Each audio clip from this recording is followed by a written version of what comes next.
Would you repeat the question now for Governor Reagan, please, Ms. Walters? Yes. Governor, the eyes of the country tonight remain on the hostages in Iran, but the question of how we respond to acts of terrorism goes beyond this current crisis. There are other countries that have policies that determine how they will respond. Israel, for example, considers hostages like soldiers and will not negotiate with terrorists. For the future, the country has the right to know, do you have a policy for dealing with terrorism wherever it might happen? And what have we learned from this experience in Iran that might cause us to do things differently if this or something similar should happen again? Well, Barbara, you've asked that question twice. I think you ought to have at least one answer to it. I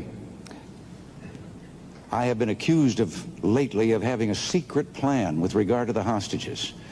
Now, this comes from an answer that I've made at least 50 times during this campaign to the press, which is that the question would be, have you any ideas of what you would do if you were there?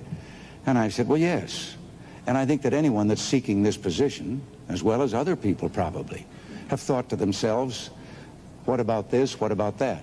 These are just ideas of what I would think of if I were in that position and had access to the information in which I would know all the options that were open to me. I have never answered the question, however, second, the one that says, well, tell me, what are some of those ideas? First of all, I would be fearful that I might say something that was presently underway or in negotiations and thus expose it and endanger the hostages.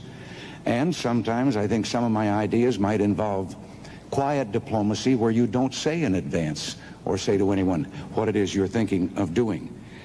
Your question is difficult to answer because in the situation right now, no one wants to say anything that would inadvertently delay in any way the return of those hostages if there is a chance of their coming home soon, or that might cause them harm.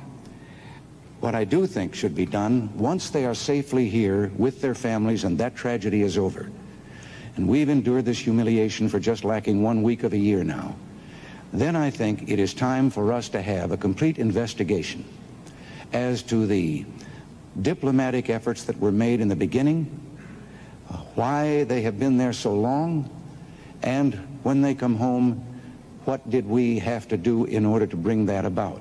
What arrangements were made? And I would suggest that Congress should hold such an investigation. In the meantime, I'm going to continue praying that they'll come home.